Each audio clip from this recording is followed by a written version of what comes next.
Terre d'empires glorieux et de vaillants guerriers, pays de civilisation et de savoir, terre de culture et de métissage, pays de partage et d'hospitalité, terre de nos dignes pères, tu es ce qui nous définit et nous rassemble dans l'épreuve et dans la prospérité. Comme un seul homme et pour un seul destin, nous ferons de toi, Mali, une terre de paix.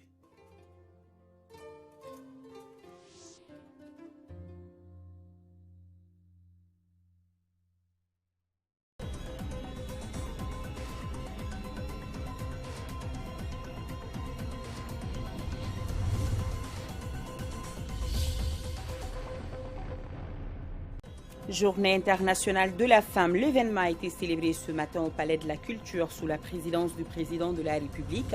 Ibrahim Boubacar Keïta a promis d'accorder plus de place aux femmes dans son prochain gouvernement. Une promesse bien accueillie par les femmes car elles veulent plus d'indépendance, d'où le thème de cette 23e édition, l'autonomisation économique des femmes dans un monde du travail en pleine évolution. Autonomisation, oui. Activité génératrice de revenus, oui encore. Les femmes s'affirment de plus en plus dans le travail de la terre. Nous allons vous montrer des exemples de celles qui n'hésitent pas à mettre la main dans la boue. Des portraits signés Fatoumata Kone, Kansoutou Kanouté et Moustapha Doumbia. Signature d'un mémorandum d'entente de partenariat cet après-midi, coût de l'opération plus de 60 milliards de francs CFA. Elle entre dans le cadre de l'exécution du programme de coopération Mali-Suisse pour la période 2017-2020. Bonsoir à tous, merci de nous rejoindre sur l'ERTM. Bienvenue à ce journal essentiellement consacré au 8 mars, Journée internationale de la femme. Mais d'abord, nous sommes mercredi, jour de Conseil des ministres au Mali. C'était sous la présidence du président de la République, Ibrahim Boubacar Keïta. Ibrahima Djombele à mes côtés pour la lecture du Conseil des ministres tenu à Koulouba cet après-midi. Bonsoir Ibrahima. Bonsoir Nana Aliou Traoré, bonne fête à vous et bonne fête à toute la femme d'ailleurs. Merci. Mesdames et messieurs, bonsoir et nous commençons par le chapitre des mesures législatives. Au titre du ministère de l'économie et des finances, sur le rapport du ministre de l'économie et des finances, le Conseil des ministres a adopté un projet de loi déterminant le cadre général du régime des exonérations fiscales et douanières. Le projet de loi adopté s'inscrit dans le cadre de la rationalisation et de la réduction des exonérations fiscales et douanières. Il définit les règles générales d'attribution des exonérations d'impôts ou de taxes, notamment en matière d'accords administratifs et d'exécution de marchés publics financés par des ressources extérieures. Le projet de loi adopté détermine également les conditions dans lesquelles les biens et services destinés au fonctionnement des missions diplomatiques, des postes consulaires et des organismes internationaux, ainsi que les revenus de leur personnel peuvent être exemptés du paiement d'impôts et de taxes au Mali. L'adoption du présent projet de loi participe de la mise en œuvre des recommandations du Programme national de transition fiscale et contribuera à l'augmentation des recettes budgétaires de l'État. Au chapitre des mesures réglementaires, au titre du ministère des Affaires étrangères, de la coopération internationale et de l'intégration africaine, sur le rapport du ministre des Affaires étrangères, de la coopération internationale et de l'intégration africaine, le Conseil des ministres a adopté des projets de texte relatifs à la ratification de 2 accords de prêt signés à Abidjan le 17 janvier 2017 entre le gouvernement de la République du Mali et le Fonds africain de développement en vue du financement du programme d'appui aux réformes phase 2, PARJ 2. Dans le cadre du financement du programme d'appui aux réformes phase 2, le Fonds africain de développement accorde au gouvernement de la République du Mali de prêts d'un montant respectivement de 1 902 000 et de 9 395 400 unités de compte, soit un montant cumulé de 9 222 940 728 francs CFA environ. Le programme, objet des présents accords de financement, vise à améliorer la décentralisation budgétaire à travers notamment l'amélioration de l'efficacité de la dépense publique et le soutien au développement du secteur privé. 2. Des projets de textes relatifs à la ratification de l'accord de prêt signé ici à Bamako le 12 janvier 2017 entre le gouvernement de la République du Mali et la Banque africaine de développement BAD pour le financement du projet d'assainissement de la ville de Bamako. Pour le financement de l'assainissement de la ville de Bamako, la Banque africaine de développement accorde au gouvernement de la République du Mali un prêt de montant de 30 millions d'unités de compte, soit 24 milliards 750 millions 600 000 francs CFA environ. Le projet d'assainissement de la ville de Bamako, objet du présent accord de prêt, vise à améliorer les conditions de vie des populations du district de Bamako et environ par la réalisation d'infrastructures d'assainissement, notamment de stations de dépotage et de traitement des boues de vidange domestiques.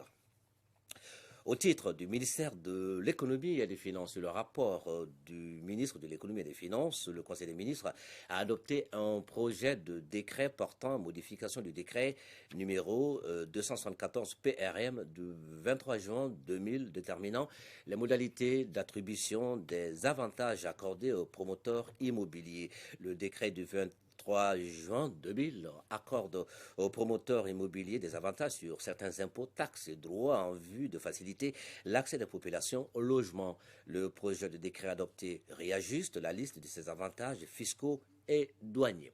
Il soumet les promoteurs immobiliers au paiement de l'impôt sur les bénéfices industriels et commerciaux, de l'impôt sur les sociétés ainsi que des droits de patente et de licence. Le projet de décret adopté contribuera à l'augmentation des ressources fiscales intérieures à hauteur de 1,317 milliards de francs CFA environ. Au chapitre des mesures individuelles, au titre du ministère de l'administration territoriale, de la décentralisation et de la réforme de l'État, conseiller aux affaires économiques et financières du gouverneur de la région de Sikasso, Madame Marie-Claire Dambélé, administrateur civil.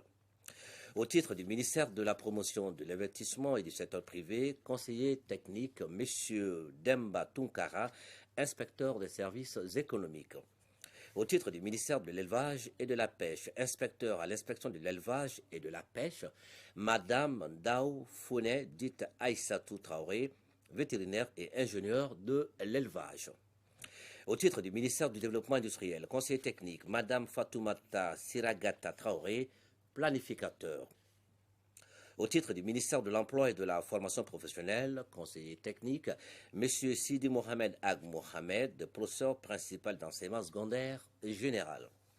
Au titre du ministère du Commerce, secrétaire général, M.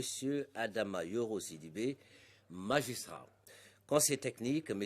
Oumar Alassane Kouyaté, magistrat, Mme Tabara Keita, inspecteur des services économiques, M. Boubacar Balo, inspecteur des services économiques.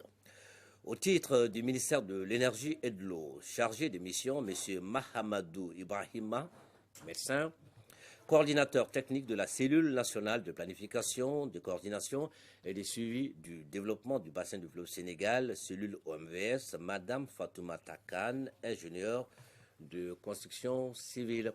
Et ce sera tout pour ce soir. Aliou Traoré, une fois encore, bonne fête et bonne suite de journal. Je vous dirai bonne fête également à vous. Les hommes de l'URTM nous accompagnent. Merci beaucoup. À vous aussi. Merci. À votre suite, Ibrahima Djambélé.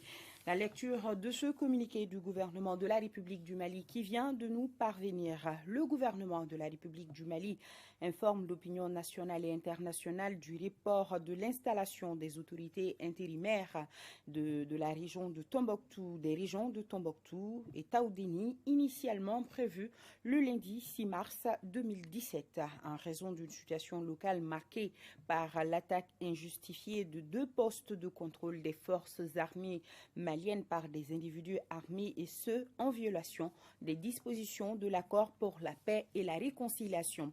Le gouvernement condamne avec la dernière énergie ces actes irresponsables et invite leurs auteurs à libérer les positions occupées sans délai et à s'inscrire sans condition dans la dynamique de la mise en œuvre de l'accord. Le gouvernement de la République du Mali invite également la médiation internationale et les forces internationales présentes à tirer tirer toutes les conséquences de tels agissements.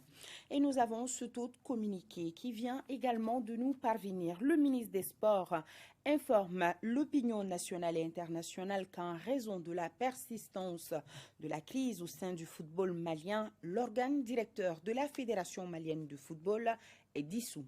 Il est mis en place un comité provisoire chargé d'organiser, de gérer, d'animer, de promouvoir et de développer le football au Mali jusqu'à l'élection des nouveaux bureaux fédéraux.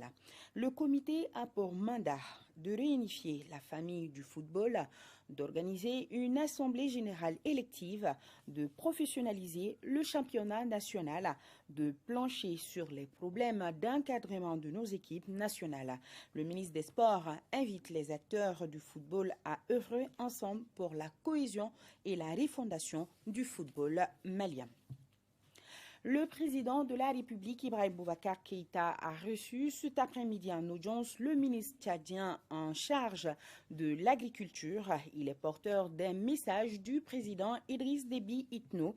On va l'écouter au cours de ce journal au micro de Ibrahima Traoré. Elles sont sorties massivement ce matin pour marquer de leur présence à la cérémonie officielle consacrée à la célébration de la Journée internationale de la femme. L'événement a drainé du monde ce matin au Palais de la Culture. C'était en présence du premier défenseur de femmes. Il s'agit du président de la République accompagné par son épouse. Ibrahim Boubacar Keïta, ovationné par les femmes du Mali grâce à son leadership et ses efforts pour l'épanouissement total des femmes. Par exemple, grâce au projet de développement initié par le gouvernement entre 2015 et 2016, on compte 387 projets. Et le thème retenu pour cette 23e édition tombe à point nommé. Il rentre dans les priorités des autorités. Il s'agit de l'autonomisation économique des femmes dans un monde du travail en pleine évolution. Ici, à l'ERTM, les hommes accompagnent les femmes. Amadou Sankaré était sur place à la cérémonie. Le palais de la culture Amadou Hampâté-Bâ aux couleurs et au rythme de la 23e édition de la Journée internationale de la femme. Et c'est dans cette ambiance que le président de la République, Ibrahim Boubacar Keïta, en compagnie de son épouse Keïta Aminata Maïga, a fait son entrée dans la salle Bazoumana Sissoko.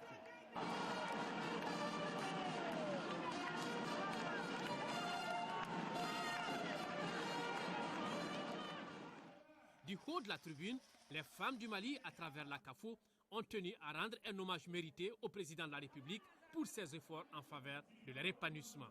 Excellence, Monsieur le Président de la République, nous saluons votre engagement en faveur de notre cause, qui n'a pas commencé avec votre statut actuel de Président de la République. Nous demandons plus de justice sociale et plus d'équité parce que nous le méritons. Pour accompagner les initiatives féminines dans le pays profond, plus de 300 projets ont été exécutés. Et cela grâce à l'appui du président de la République qui a mis dans la cagnotte 1 milliard de francs CFA. Au plan de l'autonomisation économique des femmes, le Fonds d'appui à l'autonomisation des femmes et à l'épanouissement de l'enfant, FAFE, en 2 années de fonctionnement, a financé 387 projets en faveur des groupements et associations de femmes à travers tout le pays. 7 680 femmes sont les bénéficiaires directs, alors que ces projets touchaient environ 53 760 personnes. Soyez tout simplement sûrs que les femmes comptent sur vous et savent qu'elles peuvent compter sur vous. Elles ont confiance en vous. C'est pourquoi elles vont s'engager à consolider les acquis en leur faveur. Outre l'aspect économique, il y a également le volet politique. Là aussi, le président Keïta a pesé de tout son poids pour faire bouger les lignes. Monsieur le Président, permettez-moi de donner quelques résultats saillants obtenus pendant ces 3 dernières années. Au plan politique, la loi numéro 2015-052 relative à la promotion du genre dans les instances nominatives et électives est un acquis majeur de notre premier mandat. En effet, en matière de leadership politique, pour la première fois, il y a eu plus de 26 800 candidates aux élections locales de 2016. Pour la première fois au Mali, le chef de l'État a fait un don de 300 millions de francs CFA pour soutenir toutes les candidatures féminines sans exclusion aucune. Pour les partenaires techniques et financiers, en si peu de temps, le Mali a fait des efforts remarquables en matière de promotion de la femme. Pour eux, l'espoir est encore permis. Le bilan peut s'exprimer en deux mots. Le premier, c'est la satisfaction et le deuxième, c'est l'espoir. La satisfaction à cause des avancées législatives que le Mali a connues et dont nous avons entendu parler plus amplement, notamment au niveau de la participation politique des femmes. Les avancées de satisfaction au niveau aussi des actions concrètes qui ont été initiées par le gouvernement. Espoir au niveau des besoins d'avancées plus marquées en matière législative. Le deuxième domaine d'espoir, du point de vue des partenaires techniques et financiers, c'est la participation des femmes au processus de paix. Le président de la République a saisi cette occasion pour lancer le site web sur les compétences féminines au Mali. Plus de place aux femmes dans le prochain gouvernement. Voilà une promesse faite par le chef de l'État ce matin lors de la cérémonie. Une autre façon pour le président de la République de responsabiliser les femmes au poste de décision et aussi de leur rendre hommage pour les efforts inlassables qu'elles ne cessent de déployer pour leur indépendance. Retrouvons Amadou Sankaré qui revient sur les points saillants du discours du président de la République. Femmes du Mali, je vous aime. Les femmes sont plus que jamais au cœur de la relance économique, de la recherche de la paix et du développement durable. C'est pourquoi le président Keïta a magnifié la gente féminine. La vie de tous les jours, il n'est plus besoin de faire la preuve de la qualité de la femme. Se faire est une insulte au réel, au vécu. Tant de manière superbe dans les salles d'opération, chirurgienne émérite, jusque sur le terrain qui semblait jusque-là privilégié, exclusif, masculin, le terrain du combat militaire. Néma Sagara, je te salue, ma sœur. Colonel Sagara, je vous salue. Je vous salue. Et je vous dis le respect du chef de l'État que je suis. Pas pour complaire la gente féminine, mais parce que je vous sais. Récemment, en Addis Abeba, lors du dernier sommet de l'Union africaine, notre pays a assisté avec admiration et grande satisfaction au couronnement scientifique de notre sœur, le professeur Sanogo. Pour le président de la République, la femme malienne est une battante et sa gestion est sans pareil. Et tout sera mis en œuvre pour son épanouissement. Si l'on avait confié la gestion de nos caisses à vocation d'économie solidaire aux femmes, les dégâts que nous avons enregistrés auraient été moindres. J'en suis convaincu. Toutes ces caisses qui ont plongé, si elles avaient été gérées par des femmes, elles n'eussent pas eu le sort qu'elles ont eu. Nous n'avons pas le mérite d'avoir élaboré et fait voter la 20-15-052 du 18 décembre. C'était dû. C'était dû. Notre pays était en retard. Plaise au ciel que les forces politiques, laissant pour une fois la langue de bois, disant vrai, parlant vrai, agissant en vérité, en fasse une application correcte, diligente. Nous nous efforcerons pour notre part d'en tenir compte dans la mise en place du gouvernement à venir. Inch'Allah. Inch'Allah. Inch'Allah. Le processus de paix en cours dans notre pays a été également évoqué lors de cette cérémonie. C'est pourquoi le président de la République a salué l'engagement des femmes. Vous avez, femmes du Mali, superbement, avec une constance remarquable, soutenu l'accord pour la paix et la réconciliation au Mali. Car vous avez compris qu'en cet accord se jouait in fine le sort du Mali, d'aujourd'hui et de demain. Vous avez compris que nous n'avions pas là un accord parfait, certes, mais un canevas, un accord cadre dans lequel il nous était loisible d'évoluer allègrement vers la paix à nos couleurs, une paix durable, soutenable et de bonne aloi. Et vous avez compris que telle était la garantie de l'avenir de vos enfants, petits-enfants, et la survie du Mali pour demain. Parlant toujours de paix, IBK s'est dit très sensible à l'accompagnement des partenaires du Mali. Nos amis et autres étrangers, ceux qui, ici, sont avec nous en leur qualité de représentants de puissances étrangères, d'organisations internationales de coopération accréditées auprès de nous.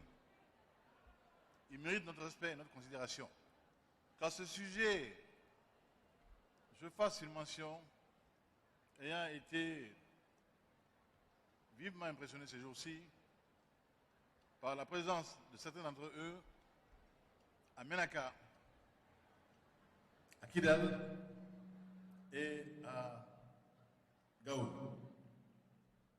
Ambassadeurs des pays amis qui, par ce geste, avaient manifesté votre foi en le Mali. Merci. Le ministre de la Promotion de la Femme, de l'Enfant et de la Famille a, au nom des femmes du Mali, remis un diplôme de reconnaissance au président de la République.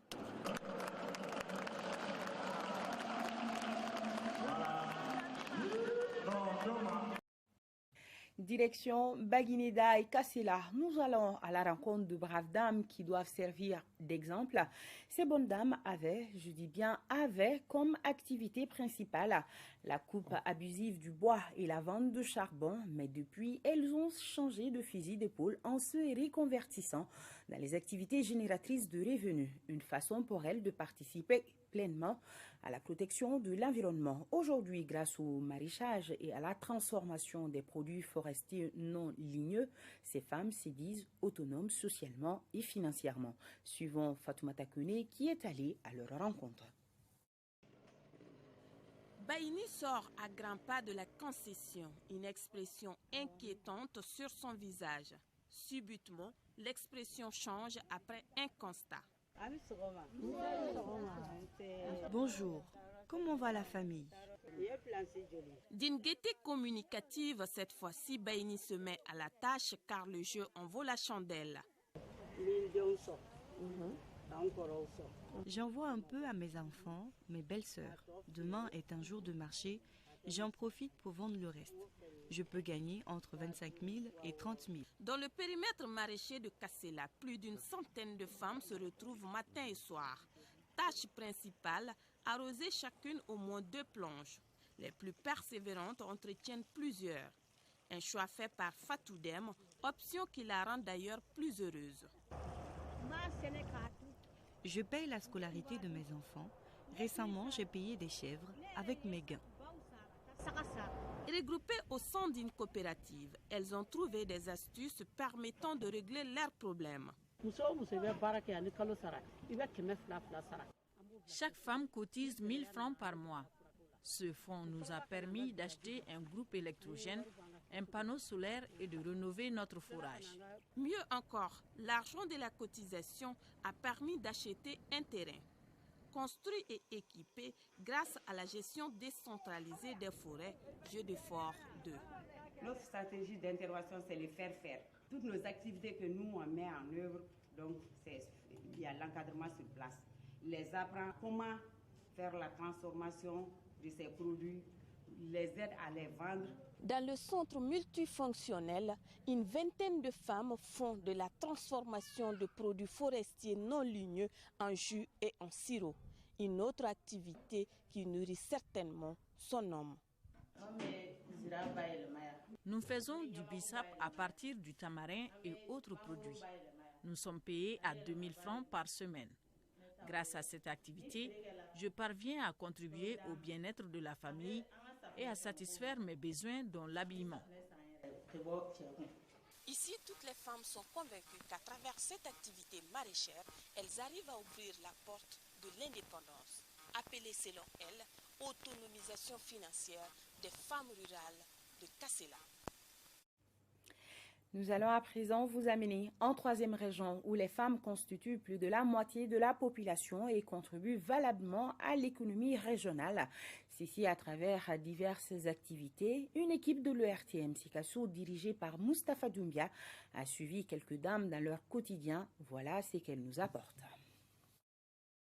La région de Sikasso est une zone de production agricole par excellence à cause d'une pluviométrie supérieure à celle des autres régions du pays.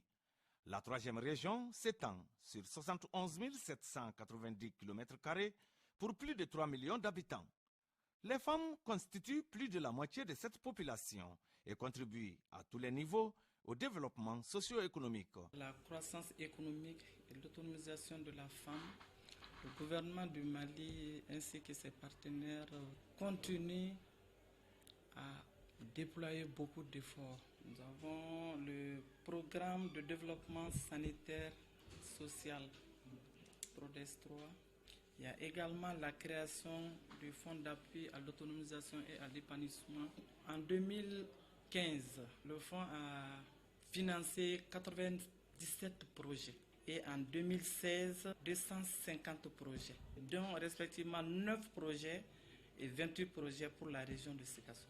Les efforts déployés par l'État en faveur de l'autonomisation de la femme ont permis, à plus d'un titre, de tenir compte du genre dans les instances de prise de décision. Dans le cadre de l'autonomisation des femmes, il y a un pas qui est fait, mais il reste beaucoup à faire. Le volet transformation au niveau des femmes, il y a beaucoup de femmes qui ont fait des projets qui sont aujourd'hui au niveau du conseil régional. Le conseil régional aussi est à la recherche de financement pour pouvoir réaliser les besoins des femmes. Les femmes ont sans doute besoin d'être appuyées davantage. Mais ce qui est indéniable, c'est qu'il y a eu des avancées notoires par rapport à la conception sociale du rôle de la femme. Avant, la femme n'avait pas les moyens d'aller chercher quelque chose. Avant 2000 ou bien jusqu'à 2017, la femme s'est beaucoup améliorée. Aussi bien dans la transformation des produits agricoles que dans les autres activités génératrices de revenus, les femmes contribuent largement aujourd'hui à l'épanouissement de leur ménage. Les femmes deviennent de plus en plus autonomes. Celles qui n'avancent pas dans les études s'investissent généralement dans le commerce, ce qui nous permet de faire face aux exigences sociales et de contribuer à l'épanouissement de nos foyers. La célébration de la Journée internationale de la femme offre l'occasion de se pencher sur les conditions de la femme et sur les actions à entreprendre pour son épanouissement économique et social. Cap sur Kaya pour découvrir Madame Nyakate Gundo Kamisoko. Depuis plusieurs années, sa passion, c'est l'agriculture et l'élevage qu'elle pratique aujourd'hui à grande échelle. À Soumankidi Koura, Madame Nyakate est aussi la présidente nationale des femmes rurales du Mali. Kansoutou Kanouté nous la présente. Elle s'appelle Gundo Kamisoko, Madame Nyakate. Elle excelle dans l'agriculture, l'élevage et c'est sa passion. Depuis plusieurs années, cette dame se bat pour le bien-être des femmes rurales de la région de Kaye et celle du Mali tout entier. Un travail bien fait est toujours récompensé.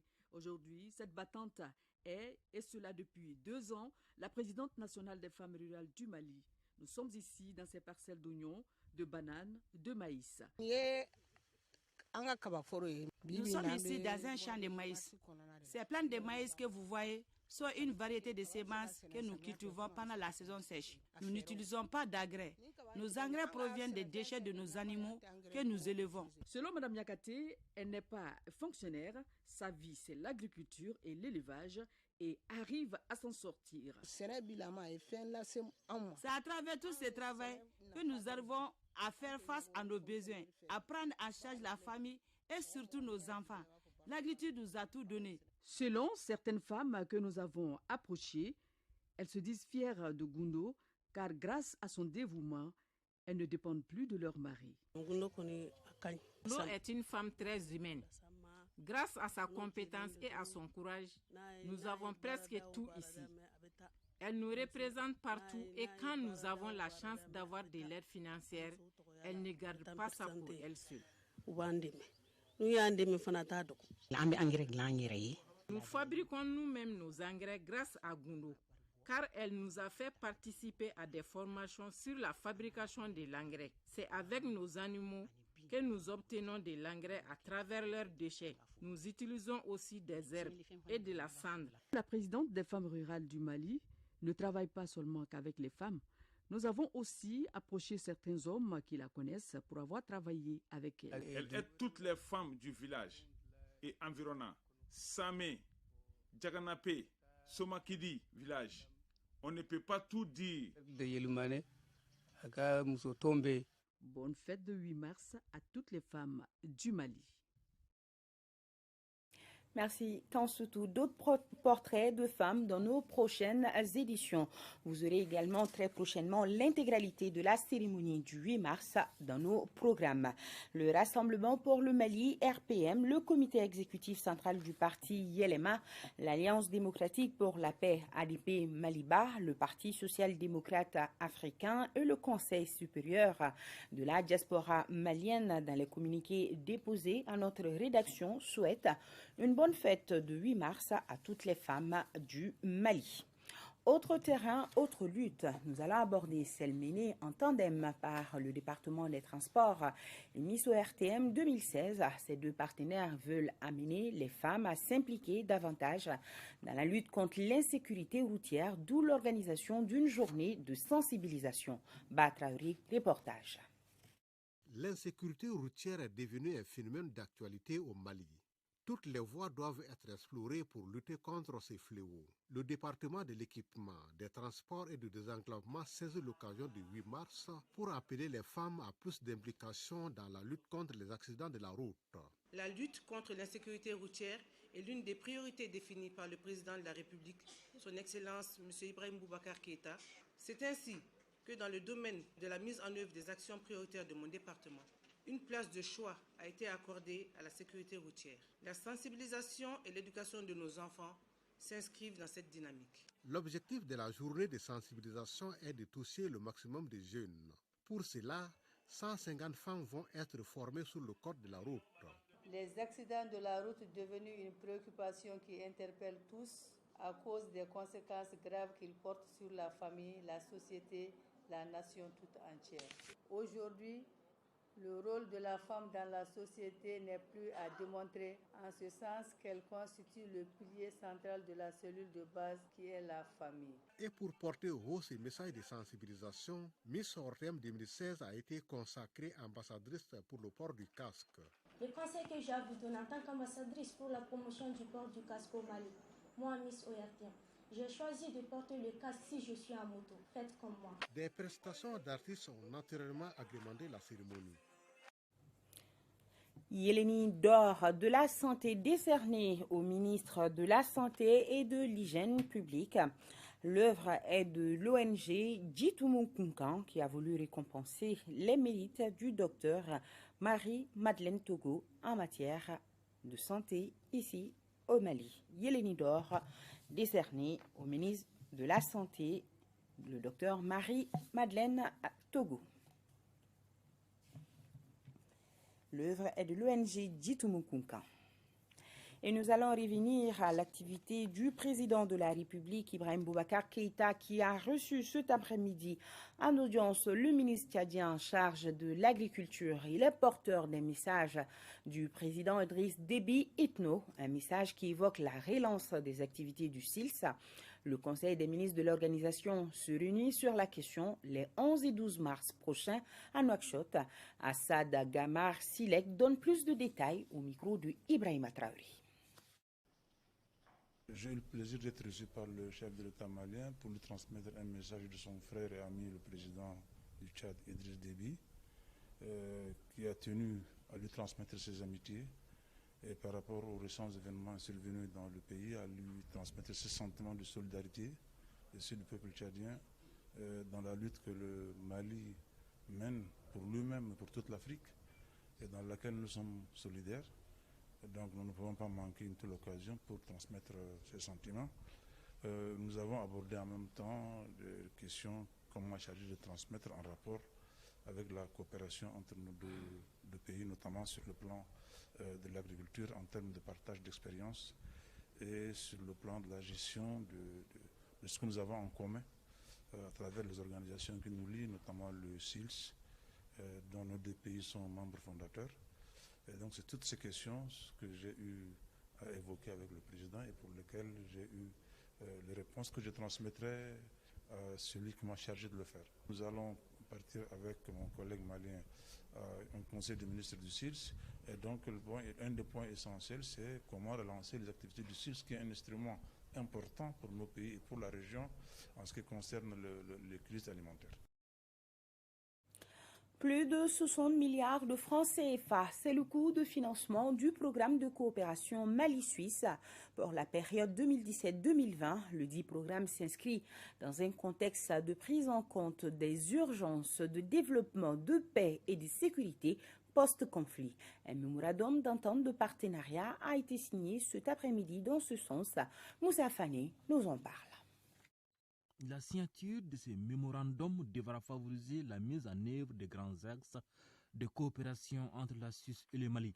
Le programme de coopération Mali-Suisse pour la période 2017-2020 concerne le développement rural, la gouvernance, la paix, entre autres. La Suisse et le Mali ont un partenariat pour le développement depuis 40 ans. Aujourd'hui, on a eu le plaisir de signer un mémorandum qui confirme cette coopération.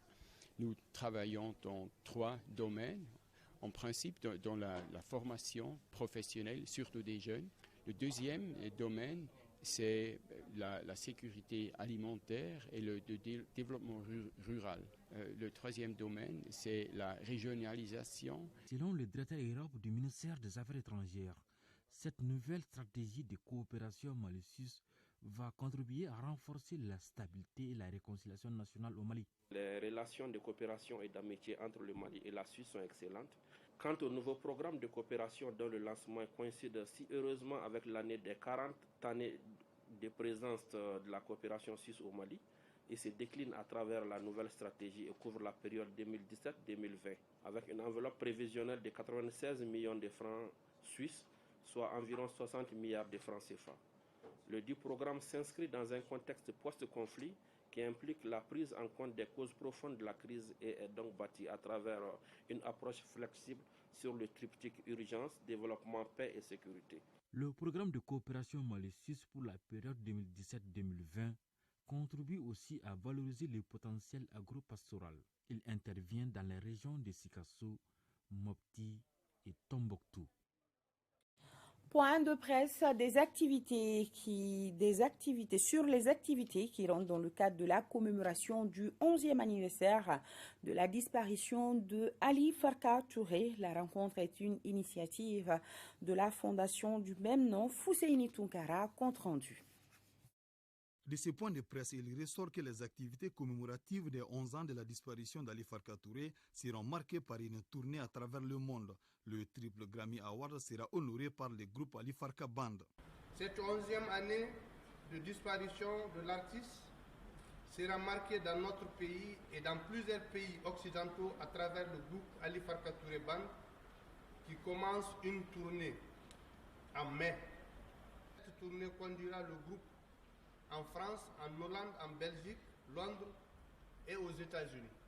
Au-delà de ce côté fest, le conférencier a laissé entendre que les objets personnels de feu Ali Farka Touré seront exposés lors de la Documenta 2017 en Allemagne, qui serait l'un des événements les plus prestigieux au monde dans le domaine de l'art. Cette représentation se fera à travers la galerie Médina. La rencontre a été aussi une occasion pour parler de certaines valeurs propres à Ali Farka Touré. L'artiste paysan se caractérise plus par son sens humaniste qui lui ont valu le triple dimension de artiste paysan maire. Il était d'autant plus assuré que la terre ne ment pas et que le miel n'est pas doux dans la bouche d'une seule personne. De là découle son sens du partage, son attachement farouche à sa famille, son village et son pays. Il ressort également de cette conférence que la nuit hommage à Ali Farka Touré se tiendra le 9 avril prochain ici à Bamako et le lendemain sera la finale de la coupe dédiée à l'illustre disparu. Et avant de boucler définitivement ce journal, le ministre de la Promotion de l'investissement et du secteur privé, Koniba Sidibé, à la tête d'une délégation de représentants du secteur privé malien, quitte Bamako ce soir pour New Delhi, où il va participer du 9 au 10 mars 2017 aux travaux de la 12e session du conclave annuel Inde-Afrique. Et ce dernier communiqué du Haut Conseil des collectivités qui condamne l'attaque meurtrière menée contre les forces armées dans la localité de Boulkessi, dans la commune de Mondoro. Le Haut Conseil présente ses condoléances les plus attristées aux familles. C'est donc la fin de cette édition. Merci de l'avoir suivi. Bonsoir à nos téléspectateurs de Djabé et de Nioro du Sahel dans la région de Caille et c'est au Mali. Bonne fête encore de 8 mars à toutes les femmes. À demain.